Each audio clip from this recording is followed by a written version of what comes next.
Mr. Speaker, I've never put the justification for action as regime change. We have to act within the terms set out in Resolution 1441. That is our legal base. But it is the reason why I say frankly that if we do act, we should do so with a clear conscience and a strong heart. I accept fully that those opposed to this course of action share my detestation of Saddam. Who could not? Iraq is a potentially wealthy country that in 1979, the year before Saddam came to power, was richer than Portugal or Malaysia. Today it is impoverished, 60% of its population dependent on food aid, thousands of children dying needlessly every year from lack of food and medicine, 4 million people out of a population of just over 20 million living in exile. The brutality of the repression, the death and torture camps, the barbaric prisons for political opponents, the routine beatings for anyone or their families suspected of disloyalty. All of that is well documented. Just last week, someone slandering Saddam, tied to a post in a street in Baghdad, their tongue cut out, mutilated, and left to bleed to death as a warning to others. I recall a few weeks ago talking to an Iraqi exile and saying to her that I understood how grim it must be under the lash of Saddam. But you don't, she replied. You cannot. You do not know what it is to live in perpetual fear. And she is right. We take our freedom for granted. But imagine not to be able to speak or discuss or debate or even question the society you live in. To see friends and family taken away and never daring to complain. To suffer the humility of failing courage in the face of pitiless terror. That is how the Iraqi people live. Leave Saddam in place, and the blunt truth is that is how they will continue to be forced to live. We must face the consequences of the actions we advocate. For those of us who support the course I'm advocating, that means all the dangers of war. But for others opposed to this course, it means, let us be clear, that the Iraqi people, whose only true hope lies in the removal of Saddam, for them, the darkness will simply close back over. They will be left under his rule without any possibility of liberation. Not from us, not from anyone. Just in a moment.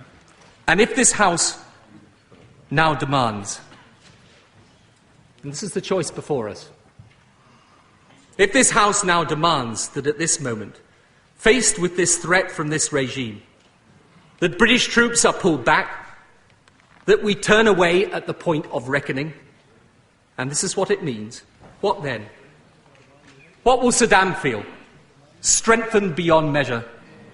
What will the other states who tyrannize their people, the terrorists who threaten our existence, what will they take from that? That the will confronting them is decaying and feeble. Who will celebrate and who will weep if we take our troops back from the Gulf now? And if our plea is for America to work with others, to be as good as well as powerful allies, will our retreat... Sorry.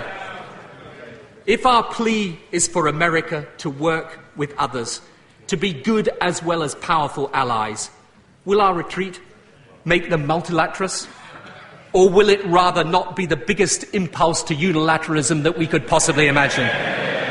And what of the United Nations then? And the future of Iraq? And the Middle East peace process, devoid of our influence, stripped of our insistence? The House wanted this discussion before conflict. That was a legitimate demand. It has it. And these are the choices. And in this dilemma, no choice is perfect. No choice is ideal. But on this decision hangs the fate of many things. Of whether we summon the strength to recognise the global challenge of the 21st century and meet it. Of the Iraqi people groaning under years of dictatorship. Of our armed forces, brave men and women of whom we can feel proud, whose morale is high and whose purpose is clear. Of the institutions and alliances that will shape our world for years to come.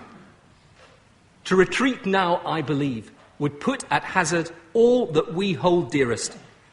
Turn the United Nations back into a talking shop, stifle the first steps of progress in the Middle East, leave the Iraqi people to the mercy of events on which we would have relinquished all power to influence for the better. Tell our allies that at the very moment of action, at the very moment when they need our determination, that Britain faltered. I will not be party to such a course.